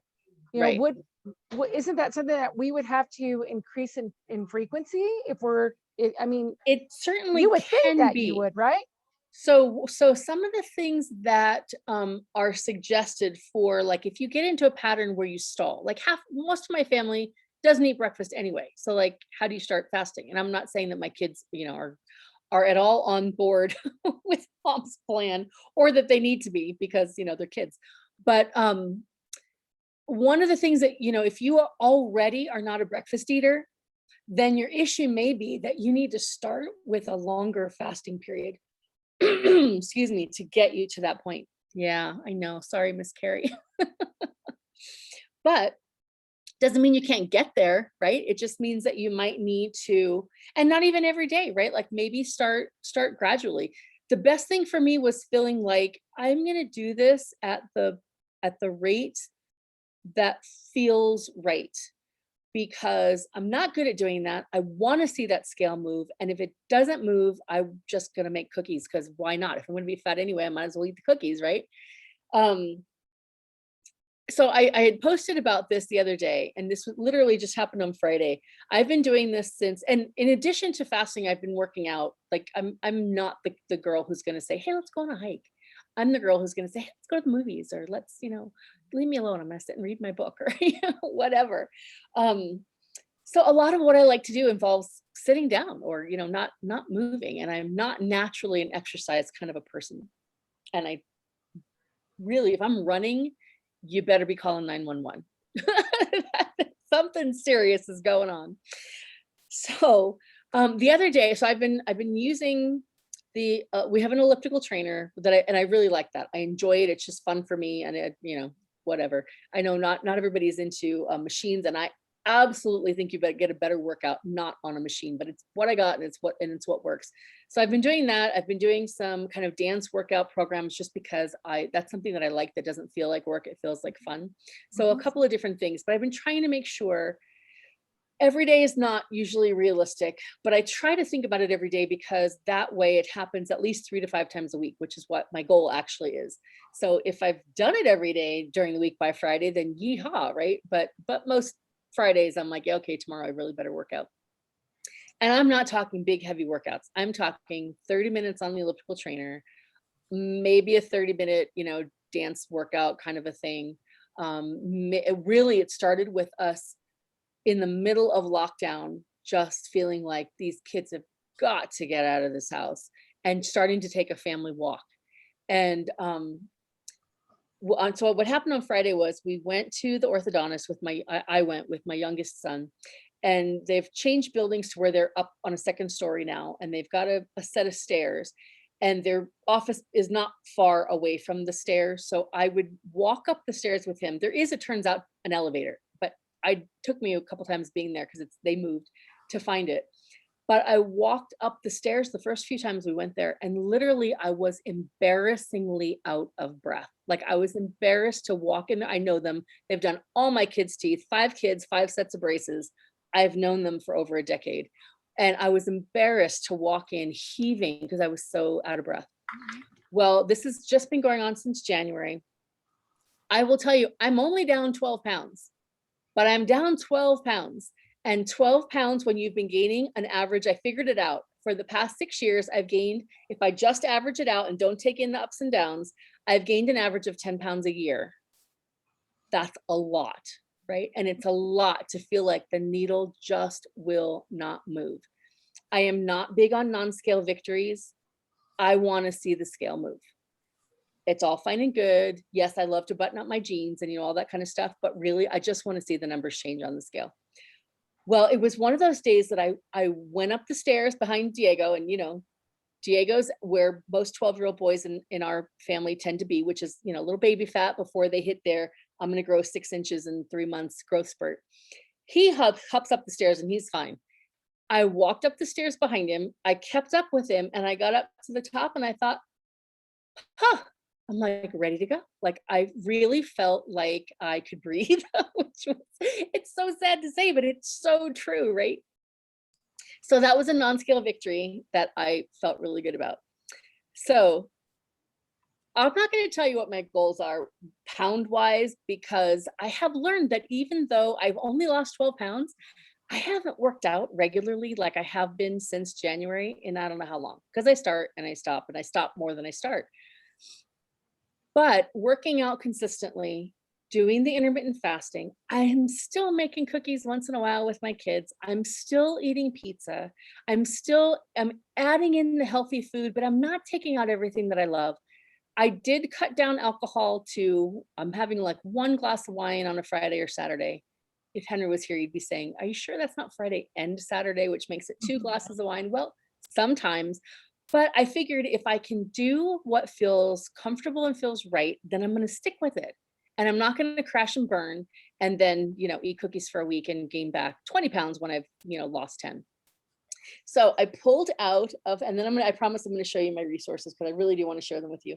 I pulled out, remember that picture that I showed you? The picture when I was 22, my best friend from Denver, who I went to high school with, worked at Fashion Bar in Denver, which was like the hot place to buy your clothes when you were 22 in Denver in 1980, whatever that was, 6. And these are my Guess button fly front jeans. They are the only pair of jeans that have survived the 80s in my house. Why? Because they cost my dear friend $50 minus her 25% discount, which as college girls was a lot of money. It's still a lot for me to spend on jeans, because now I go to Kohl's and use my 20% off coupon. But they're still hanging on here. And, you know, I don't know. I was thinking today, like, you know, if I told her I still had them, I'm a saver. She's a thrower. She'd drive to my house from Denver and pull them out of my closet and throw them away. Never mind, give them away. I can't promise you I'm going to fit in my Guess jeans again, but I really feel like it is very possible that, I mean, you know, those hips had never birthed babies. These hips have birthed 5. I really feel like the skinnier jeans are very possible. And I'm actually looking forward to being able to buy a dress to wear to my brother's wedding next spring. So that feels like a really big deal. So Lisa, I have a question for you. You bet. It's around our wonderful new nutrition line. I love the nutrition line. And I've been learning how to do it properly, so that, you know, I'm not taking my omegas and also taking my fiber at the same time, because that defeats the purpose. But I guess my question is, would doing the fiber with your last meal, so let's say you're going to do a 16 or plus hour fast, if you have your meal and you do that fiber, will it help your body process all of those fats and help you get into ketosis sooner? That is a really excellent question. I don't have an educated answer for you. I have used all of the new nutrition line, and actually really enjoyed them. And on days when I feel like, all right, that big salad I know I should be having for lunch is just not going to happen, the greens mix has been really helpful for that. I Mhm. love the fiber blend because it doesn't turn into weird pudding like a Metamucil kind of a Right, fiber, which is really gross, right? And it tastes nice, so that's really great. As to how it's going to help, I don't have a good answer for that. So I know that Jessica Jacob Travis has done some things on the nutrition line, and I'll check them out and see what I find out, and get back to you. I was kind of thinking, I'm really excited about this, obviously, and really plan to continue it. And I'm excited about this new thought of maybe switching up days, which I hadn't really been doing until recently. I started adding in the 24-hour fast. So what I'd like to do is kind of check in monthly. And if anybody else wants to kind of, work together on this, I think kind of having like a monthly check-in. What have you learned this month? And I can share what I've learned. And, we all kind of pitch in and figure it out together, and kind of support each other through it. We don't all have to be doing the same thing to be sharing what works or what's been a struggle, or thoughts for, kind of hit this plateau. What do you think I could do to, to get out of it? Those kinds of things. So I will definitely put that on my list of things to look into for next month, because I got a list. One of them was this whole hormone rabbit hole that I, kind of fell down very right. recently. Well, and the other thing that I was thinking is I know that when I do the fiber, like I'll do it and then I can tell in my body process that I'm actually really pulling fat out because I can Yeah, see it floating. You know what I'm kind of saying? I totally know what you're saying. So I'm kind of one because I know it's really working. So Mhm. I'm even wondering, well, it's like 40 calories. I guess if we took it at that 16 hours at the beginning, would Mhm. it help like even pull more and give me another couple hours or something? Oh, So I see what you're saying. Well, I think that what you don't want to do is take it like in the middle of your fasting period, right? right, You want your fasting period to be just water, coffee, tea, whatever you choose that has no, I hate to say it, but no nutritional value to it, right, right? right, Basically. right. So I think that would be a fun. So here's one thing that I have thought really interesting, and it was kind of put out there by one of the other women in this group, with Jessica Jacob Travis. And she was like, use your body like an experiment, right? And I thought, well, that's kind of Yeah, fun. I Let's mean, try it for a week and see what happens. Well, it was good. So let's try it for 2 weeks and see what happens. And I think I'll check my glucose and see what that looks like and see what happens, right? And so another piece that I really want to get into, and that part I haven't researched yet, is what is an optimal, like I know what like your ketones should be like over 5 to be really, well into ketosis, or at least over 3.5, into, that 3.5 to 5 range. I know my glucose shouldn't be over 100, but like what's optimal and what foods are going to get me to optimal, right? And what foods are really going to throw me over? I have chosen not to on a night when I've eaten cookies after dinner the next day to check my glucose, right? But like that would be a really fun experiment to kind of do and see. And then, be willing to make the choices. A lot of it for me, I'm a very behavioral eater. And it's not, I'm not proud to admit it, but it is the absolute truth. Tell me I shouldn't do it, and the first thing I want to do is go do it, right? And I have to stop fighting with myself on that, because it really is not a happy place to be. But being willing to make those changes and seeing where can I make them and they make a difference, so that I can still live the way I want to live and I can eat the way I want to eat. It's important to me to sit down with my family and have dinner.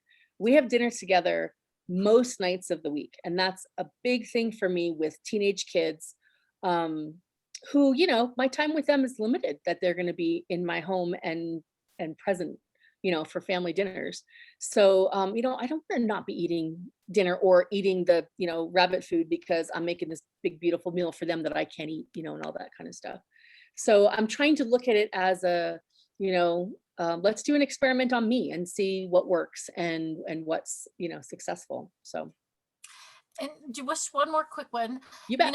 A long time ago when they did kind of have the Atkins, you could buy the little strips that you peed on Yep. to find out if you were in ketosis. Yes. So that's something you can use with your glucose monitor, maybe? You can do the strips. It is more accurate and I have read beneficial to get a serum ketone, which you're getting if you're testing. Well, it's not really serum, because serum means that you're getting it from your vein, but because you're really getting it from the capillary blood flow when you do a finger stick. But the monitor that I have can do both glucose and ketones, and it's a different strip because two different things that it's trying to detect. But I can use the same monitor for both. And I don't do it every day. So like, it's not super expensive to use because I'm doing it here and there. I may, if I kind of figure out the pattern that I want to be in, I may start doing it more just to be able to track that. And that's not to say that you shouldn't use the urine strips if you want, but the numbers are going to be different because it's, what's going on in your body versus what's coming out of your body, if that makes sense, right? So when you get to the point that you're excreting ketones, you are in ketosis. So the monitor you're using is actually doing a finger stick, and it is, yes. Okay. Yeah, so there's a lancet, the little thing like a diabetic would use to do a finger stick, and it has a little. I meant to put it on my desk so that I'd have it. It's smaller than my phone. It's like literally this big, Yeah. And it has the two different kind of strips. And from one finger stick, I can get enough to do both strips. So I do the, whichever, it doesn't really matter. You can do one first and then do the other one. And then, I started charting that information. I'm really bad at recording, really, really bad, which isn't a good thing to admit as someone who spent almost a decade working as a nurse. But, what I did at work, I never wanted to do at home. So I don't write things down very well.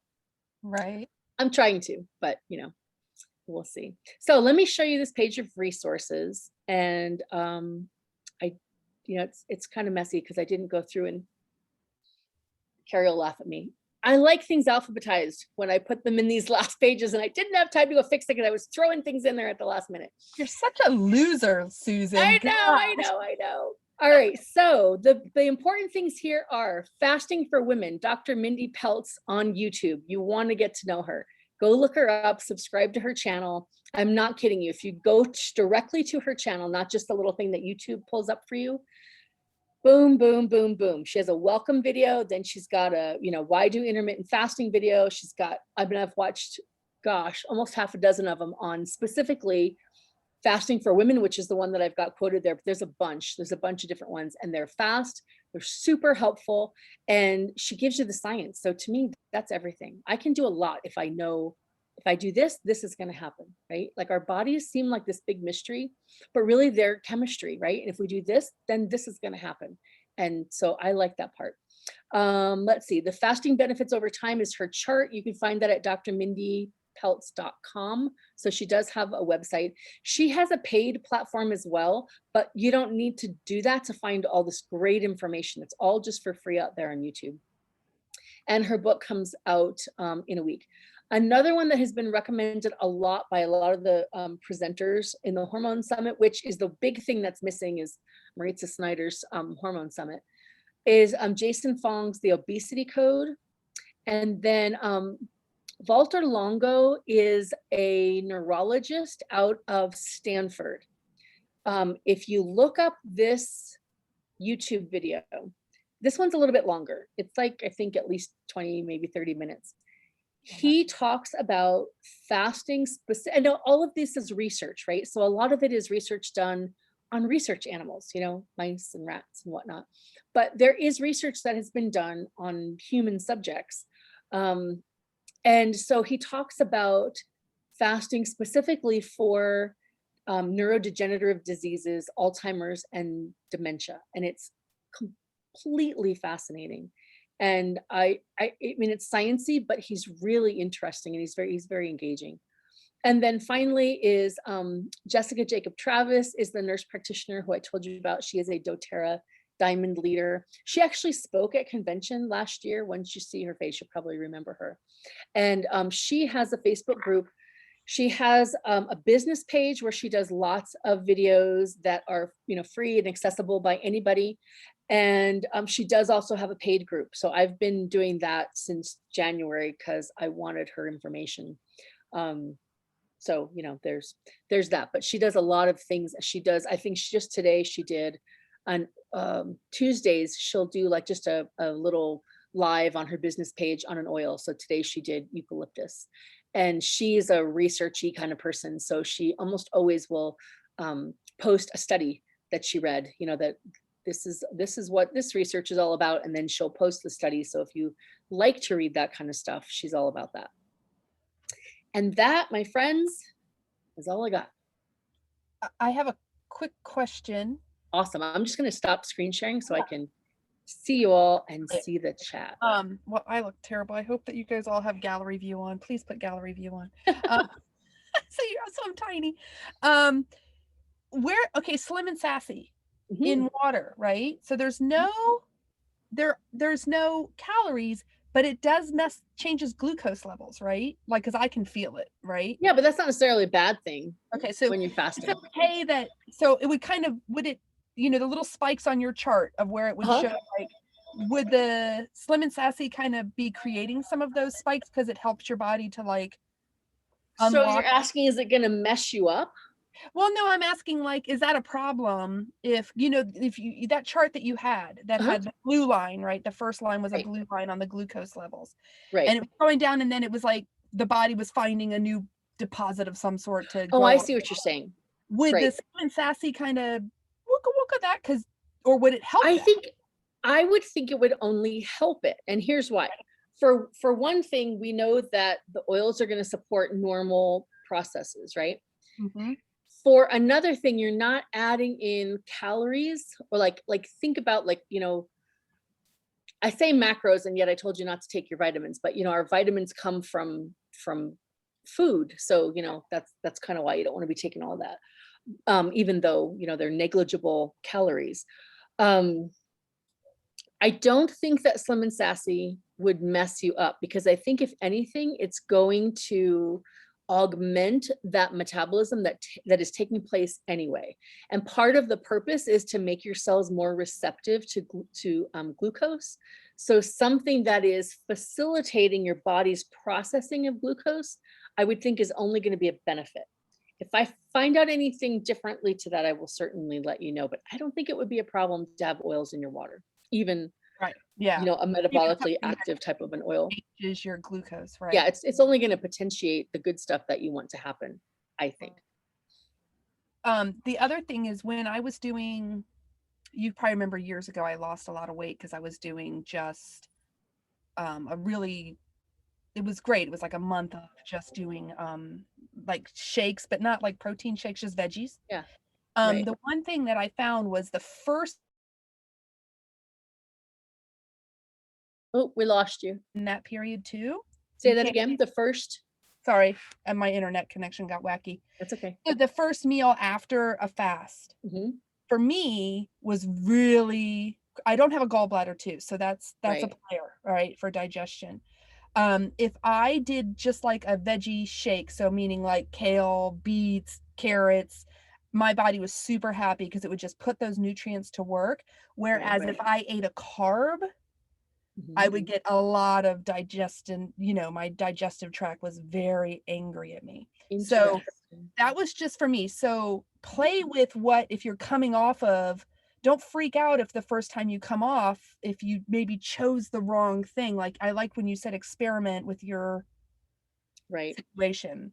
And maybe have something small, right? Like, don't sit down and have for me now, lunch is a bigger meal than it used to be, because I'd eat breakfast and then sometimes I'd kind of skate through lunch depending on what was going on, right? And sometimes it was a snack and sometimes it was a meal with the kids, and it just kind of depended. But that first meal can be more snackish, like a small meal to kind of get your stomach back into, we're doing food again now. Okay, I know what to do with that. And then, a larger meal, even if it's only separated by a small amount of time. So the funny thing is that, you know, I've heard people say we're not against eating, right? Like we fast when we fast, and when we eat, we feast, right? So like you can eat in that time period. The cleaner you eat, the better results you're going to have, right? The more you stay away from sugar, and you know, I am the last person to criticize anybody for sugar, but the more you keep your refined sugars to a minimum, or, you know, more of a treat and less of a, you know, food group, if you will, you know, the better results you're going to get, because it just kind of messes up what your body's trying to do to get all this good stuff happening for you. Yeah. The water with lemon, like not lemon oil, because this was before I had lemon oil, which now I do, but water with lemon juice in it was another, I mean, we all kind of know that today to be a great way to sort of start up your digestive tract, you know, was another great sort of pave the way. Yeah. Wake everything up, or somebody'd go in, turn the lights on, you know, make sure all the machines are working. Open up the house, open up the window, get ready to party. Yeah, get the sheets off the furniture, and get things going. So lemon and water. So, but so cool. I'm all fired up. Do you know how long I'm gonna have to go without eating any damn food though? Because 3 days, Carrie. That's all. Just do it, babe. It's gonna be at least 3 days. So I'd like to provide some information I was looking up from this medicinal essential oils book, because we talked about the Slim and Sassy. And it says here that cinnamon bark decreases blood glucose levels and stimulates pancreas beta cells to produce insulin. And the research said that it improves glucose tolerance, stimulates pancreas function, lowers blood sugar levels, reduces triglycerides, and increases the HDL cholesterol. So according to that little chart, I think that it would enhance. Agree. That. It would enhance where you're getting to go. I completely agree. I can go 3 days with Slim and Sassy. It's happening. I can do anything with. Well, you know, the thing people say is that the longer you do it, the easier it gets. It's very true. It's very true. Well, you know, what you're doing is you're retraining your body. You know, if you are someone who, I mean, for instance, I know this is a silly example, but we never had sugar in our home at home. We've never even had like store-bought lemonade, you know, no sodas, nothing of any sort like that. And never, Susan can attest to this, because like her family come over and I'm like, I don't have dessert. I don't know. We do dessert on your birthday if you're lucky. Okay.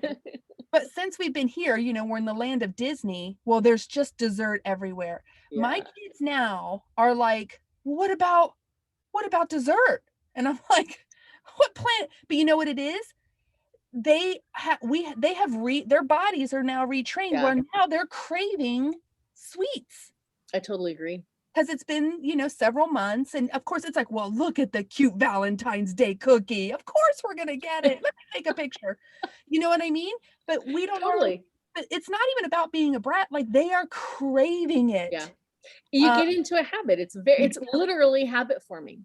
To where you get finished with a meal and your body expects something sweet afterwards. I totally can relate to that. The beauty is you can change that habit in this other way too.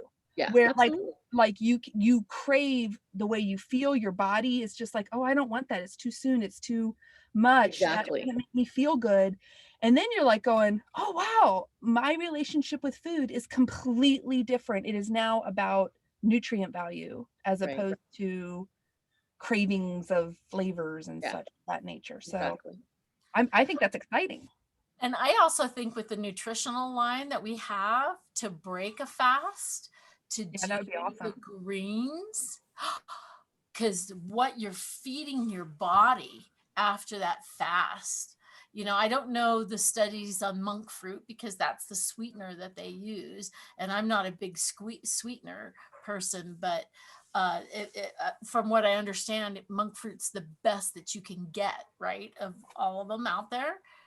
But it has a much lower glycemic index than it's big in sugar, obviously. Right, but pumping your body full of all of that green nutrient, right? I mean, and it's like minimal calories, so it's so great. Yeah, I think too, one of the things to consider is that if you're coming off a full fast or a couple days fast, you might not have a lot of greens laying around. So it's kind of nice to be able to just scoop some and put it in some water and be ready. Like you kind of ease up on the pressure of having all of that, right? So I'm Well, excited. it's So now like like we're gonna Susan start said, club. eating all of the salads and the healthy foods, you don't want to come off a fast and go eat a bagel, right? You don't want to go do I was that. going to say, yeah, I Or a absolutely donut, do. right? Every meal is But like, you know what I do? Honestly, I might still have, I mean, I have no problem with high quality carbs. Like I buy good bagels and I buy good English muffins. If I'm going to eat them, I'm really, my next step is at some point, I'm going to go back to baking bread. Like there was a time when I actually kept sourdough starter and would make sourdough bread. And so like, I'm getting to the point where if I'm going to eat the carbs, then I'm going to make the carbs and they're going to be good carbs and I'm going to really enjoy them. We kind of went on a little bit of a pizza habit. On Thursdays when we have our homeschool co-op, it's just a stressful day, to eat. And it used to be driving on the way home, pick up something to eat because that, I literally don't function for the rest of Thursday. And so being home and doing co-op at home on Zoom, it was, okay, what's going to be when Enrique was here, it was Chick-fil-A. He'd go pick up Chick-fil-A and bring it home and everybody would eat Chick-fil-A because we had somebody to go out and facilitate that process. When he went back to school, it was, oh, well, what are we going to eat on Thursdays now? And so we kind of fell into this. My kids have never had frozen pizza around all the time, but we kind of fell into this frozen pizza thing. And one day I was like, I am not eating another frozen pizza. Let's make pizza. And so we've been making homemade pizza, which I haven't done, and I can't tell you how many years, because, you get one picky eater in a group of 7 people you got to feed. And I'm sorry, I'm going to make what works for everybody and what doesn't make me insane. And homemade pizza sometimes makes me insane. Pizza to me is my night off. And so it needs to not be work, but it's been super fun. And all my kids are old enough now that I can say, okay, I made the dough. It's there exploding out of the, the big silver bowl. Go make your pizza. And I'm going to go sit on the couch and I'll be there in 20 minutes to make mine, kind of a thing. And so, just turning that into, we don't eat pizza out, we eat home. And mine's got all my favorite veggies on it. And I eat it with a half a plate of salad on the other side of it. And maybe Henry and I share a personal size pizza while I eat, we both have a salad with it. It's just, it changes it. And it's been really fun and everybody loves it except for Diego, and we can all live with that. Diego wants his Dion's in a big, big way. And we've been on like 4 months of homemade pizza now. So He'll get over it. He'll get over it. When it's not, you just tell him Dion's went out of business, honey. So sad. It didn't survive. I'm so sorry. COVID took him out. I don't know. And then when he sees it, he'll be like, oh my gosh, it's a miracle. They open back up again. Yeah, it's so exciting. So everybody wants to start a little support group. And awesome. I would be so excited about that. Yeah, I think that's so motivating, to feel Exactly. that sense of accountability a little bit. Not so much on the weight, but just what have you learned? Right, absolutely. Because there's so much out there. And it's so new. And that's what I love about it. Because I kind of feel like, did I just there are a lot of things in life. I feel like, okay, I've been raising children for, 23 years now. I'm kind of putting my head up for the first time in 20 years and going, okay, world, what's going on out there? You know what I mean? Yeah. I have discovered there's actually 90s music that I really like. And I kind of went through most of the 90s not listening to radio stations because I had like Winnie the Pooh going on in the car, whatever. It's kind of funny. So I felt like, did I just miss this train that's been, hurtling through the world and I didn't know? But this is all like cutting edge, really recent, kind of research. And it's really exciting. And, makes me feel like there's a lot of good stuff ahead and not inevitably, 10 pounds a year. So I can hope to be 300 pounds by the time I turn 60. You know what I mean? No. All right. I do have one quick last question. I'm so sorry. No I was done, but I have one quick one. What, the day where you can eat anything. Mm-hmm. Okay. For me, that's the danger zone right there. That's like when your kids go to the babysitter and then you get them back and they weren't annoying before they went to the babysitter. On a sugar high. Yeah. So when you get them back, you're like, God, you're loud. I can't, how do you, it sounded like when you were talking, like that day was really important because it helped to boost the first day of the next 6 days. Mhm. Or could Well, you and just here's the kind of thing. keep with it? I don't You get know. to decide what that means, Okay. right? Like I haven't really had a day. I shouldn't say that. I did have, I think, I don't know, a weekend or two ago where Henry was home and he was hungry and it's his day off. And I feel bad saying, no, I'm not making a nice breakfast, you know, because I'm not going to eat, kind of a thing. And I was like, you know what? Let's just eat. I woke up hungry, and I don't wake up hungry necessarily every day, but this happened to be a day that I woke up hungry and I was like, it's 10 o'clock. I'm hungry. Let's just eat. You know what I mean? I'll make something nice and, you know, we'll have a good breakfast before the kids wake up, you know, kind of thing. So it's up to you. Like you can make that be whatever you want it to be and what works for you. It has been a good thing for me. You know, I don't ever drink more than one drink in an evening unless I'm at Carrie's house or Carrie's at my house. And that's the truth. Wait a minute. But we were like home constantly and cooking constantly. And if I'm going to make a nice meal, I like a nice glass of wine with it. And Henry's got good taste in wine. He does most of the wine shopping, you know, alongside the tequila shopping. The excuse for the bottle of tequila is, but look, I got you this nice bottle of wine. And so, you know, it got to be a nice glass of wine a lot more nights than I normally, you know, would do that. So cutting back to just Friday night for me is like the most fun night of the week. It's really a bummer in the middle of Lent, but I love Friday night because it's full of possibility of the weekend. And I'm still thinking of all the things I can get done. I don't have to do school the next day and, you know, et cetera and so forth. So Friday night's my favorite for a movie night, bake some cookies, have a nice glass of wine, make pizza, you know, whatever. So that's my have a glass of wine night is usually Friday night. Or, you know, margarita if we're doing fish tacos or, you know, whatever. Okay, I can see that. So But you can adjust, right? Like it doesn't have to be a free for all, but it's like it's going to be okay to have a glass of wine tonight. So I'm just going to save it up for Friday because that's when I'm going to enjoy it, you know, kind of thing. Okay. And you do find that I find that I enjoy things more by not indulging all the time, right? Like when I make that batch of cookies and I haven't done it for a while, then man, those cookies taste the best, right? Then if I made them every night, they still taste pretty good, but they don't taste as good as they do after it's been a bit of a break, right? Oh yeah, for sure. I agree. This is awesome. Everybody's excited. Oh, thank you. It's exciting for me too. Phenomenal, Susan. This was a great class. Thank you so much Tammy. for all the work into your research and everything. It was just absolutely very enlightening. We got to get our peeps together so that we can all support each other on this because I think this is really fun. And yeah, we don't necessarily like have to do another group or, you know, anything like that. We can do all the information in the groups we already have, but then maybe plan a time to meet, you know, once a month, have a little evening get together, you know, kind of thing. And just, so what'd you find out this month? Or maybe somebody will have something that they really want to, you know, particularly share, you know, whatever. Okay. I think that would be fun. I think I can't wait to go back and watch since I had to dip in and out, right, from teaching and then helping someone get a BOGO box. So that's awesome. You know. I would actually that's what Amelia's doing right now. Yeah.